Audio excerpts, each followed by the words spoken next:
В этом видео я хочу рассказать вам историю небольшого квартала в Гродно, который находится сразу за автостоянкой в сторону дома по улице Доминиканская, 17. И несмотря на то, что домов здесь не больше десятка, и обойти их можно за 5 минут, дома здесь имеют адреса сразу 4 улиц. Но обо всем по порядку. Думаю, многие из вас, приезжая в центр города по работе либо по делам, чаще всего оставляют свой автомобиль на большой автостоянке на пересечении улиц Большая Троицкая и Доминиканская, рядом с обрывом над речкой Городничанкой. Здесь был когда-то так называемый немецкий рынок и старое еврейское кладбище. Почему назывался немецким? Начиная с 15 века этнические немцы – это постоянная составляющая населения Гродно. Это прежде всего выходцы из Восточной Пруссии, строители и купцы. И уже в 14 веке, по мнению исследователя Гродно Юзефа Ятковского, в городе в районе современной улицы Большая Троицкая существовал немецкий рынок. Это было специальное место для продажи товаров из Восточной Пруссии, где шла торговля со специально оговоренными преференциями, существовавшими до введения в Гродно полного магдебургского права в 1496 году. Так что немецкий рынок – это историческое название площади в этом районе, здесь, в Гродно, где раньше велась торговля, и улица в документах 1560 года так и называлась – от немецкого рынка к Виленской улице.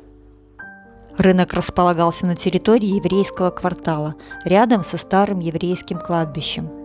До Великой Отечественной войны здесь было около 9000 захоронений, и немецкий рынок, вероятно, существовал в Гродно еще до получения города магдебургского права, так как в источниках XVI века он уже упоминался как старинный. В XIX – начале XX веков бывший немецкий рынок зачах и превратился в обычный провинциальный базарчик, на котором торговали уже в основном местные жители. Тогда же его переименовали в Козий, поскольку здесь шла бойкая торговля именно козами.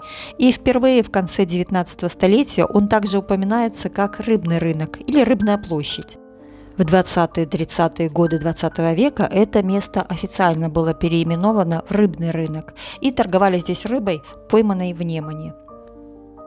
Во время немецкой оккупации Гродно эта часть города, включая дома, рынок и кладбище, входили в состав еврейского гетто номер 1. И раз уж мы с вами на пересечении улиц Большая Троицкая и Доминиканская, поясню, откуда такое красивое название – Доминиканская. Такое название она носит не так давно по меркам истории, всего лишь с 1992 года.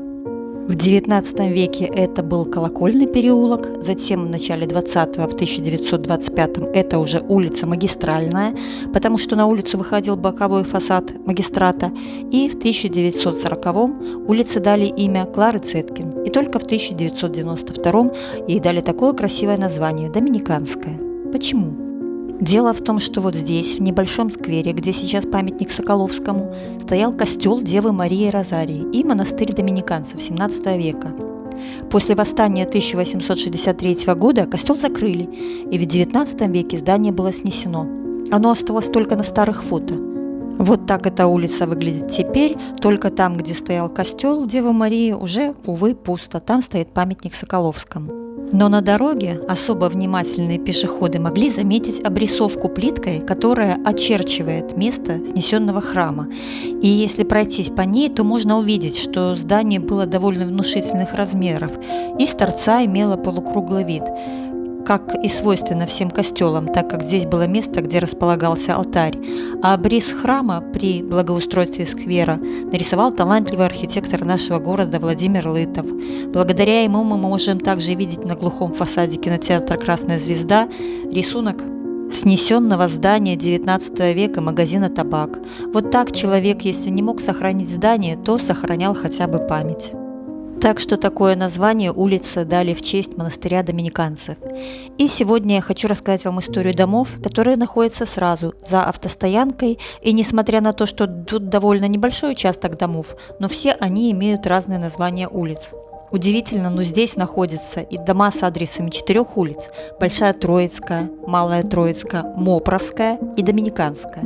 Доминиканская, 17 – это дом, который был построен во второй половине XIX века, и первоначально он был двухэтажным. В 1960-е годы в результате капитального ремонта дом стал трехэтажным, изменив свой внешний вид, и с конца 1860 года здесь располагалась еврейская больница, которую после переселили в новое здание на улице Буденного, а примерно в 1880-х тут нашел пристанище общественный еврейский приют. Почему общественный? Потому что забота о сиротах ложилась на всю еврейскую общину города, потому что опека над беспризорными детьми, особенно в иудаизме, всегда считалась общей обязанностью всех взрослых. А сейчас это жилой многоквартирный дом, где живут обычные гродненцы. Когда вы будете гулять по этому маленькому микрорайону, обращайте внимание на дома, на здания. Иногда надстроенные крыши имеют очень интересную архитектуру. Какая-то чердачная надстройка даже сколочена из досок. Но как есть, так есть. Очень интересную историю имеет дом вот этот голубой, номер 19. Вот его адрес. Он уже имеет адрес прописки улица Большая Троицкая. Об этом доме имеются данные только в музее в Новом замке.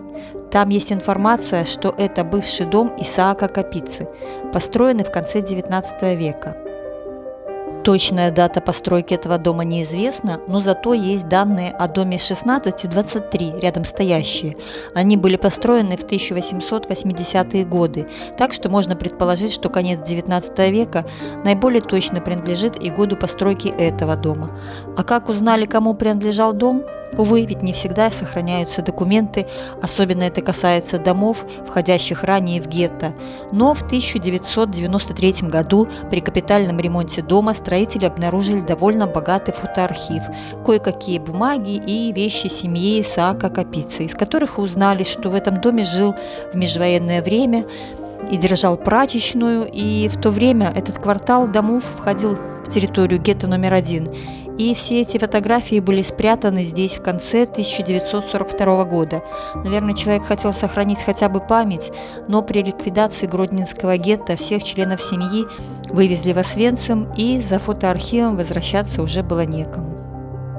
Остальные дома, находящиеся между улицей Большая Троицкая и Мопровская, это домики с адресом Малая Троицкая.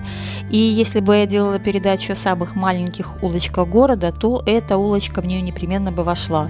Все эти дома построены здесь уже после пожара 1885 года, а раньше застройка улицы была деревянной. Только один каменный дом – это дом номер 13, там, где сейчас гостиница «Славия». Вот этот дом справа. Он был построен из камня в 1875 году, поэтому и сохранился. А остальные дома – это дома в основном постройки с 1886 по 1890 года. И как мы знаем из истории пожара 1885 года, город очень быстро собрал средства на восстановление, причем благодаря неоценимому вкладу Элизы Ожешко. Собирали всем миром, что называется, так как она учредила комитет по сбору средств и писала, куда только могла. В результате таких усилий фонд благотворительной помощи составил 190 тысяч рублей, и средств хватило на то, чтобы за 10 лет практически полностью отстроить город заново. Мне кажется, я уже эту историю рассказывала в видео о пожаре в Гродно, а также в музее пожарной службы в Пожарной Каланче есть зал, посвященный Элизе Ожешко, и там очень подробно рассказывают про усилия нашей знаменитой Гродненки. Этот район, как я уже говорила, входил в состав гетто в годы немецкой оккупации, но, увы, не осталось людей, кто мог бы рассказать, кому принадлежали дома, и документальных свидетельств тоже не осталось. И еще одна улочка с необычным названием Мопровская расположена как раз над рвом речки Городничанки. И здесь построены дома уже в 20 веке в наше время, то есть они все современные. А интересно, знаете ли вы, как переводится Мопровская? Это аббревиатура, и расшифровывается она как Международная организация помощи борцам революции. МОПР был создан в 1922 году решением 4-го Конгресса Коминтерна и оказывал денежную и материальную помощь осужденным революционерам. Но просуществовала организация сравнительно недолго в международном масштабе, она действовала до Второй мировой войны, а советская секция МОПРа работала до 1947 года. Единственный старый дом 19 века был по адресу Мопровская, 6, вот здесь, где сейчас идет стройка. Но, увы, в 2022 году он был снесен, так как был настолько разрушен временем, что не прошел экспертизу. Вот остались старые фотографии, как он выглядел. Но время бежит, не стоит на месте, и, увы, так бывает, что здание не удается сохранить, и на его месте появляется что-то новое. Но новое – это же не всегда плохо, правда? Тем более новый хозяин дома, похоже, использует тот же старинный гродненский кирпич. И есть надежда, что дом получится хоть и современный, но все же не лишенный частички истории. Вот такой маленький квартал улиц, как раз над обрывом, который выходит на Городничанку. Дальше вот уже улица Рабочая, потом Золотая Горка. Рассматривать здесь можно все достаточно долго и интересно. И этот маленький квартальчик можно обойти за 5 минут. Увы, не обо всех домах сохранилась информация. В книгах по топонимике есть только года постройки, а других сведений, увы, именно об этих домах мне не удалось найти. Но ведь от этого они не становятся менее интересными, не правда ли? Если вам понравилось видео, ставьте лайк, пишите комментарии. Может так случиться, что у кого-то сохранились какие-то сведения, и он может ими поделиться под видео в комментарии со всеми. За репосты моих видео отдельно спасибо всем моим подписчикам. И это видео я снимала 31 января, но думаю, что на канале оно появится гораздо позже. А кто хочет получить ранний доступ, можно оформить подписку по кнопке спонсорства. Ну а я, как всегда, всех обнимаю. Всем пока.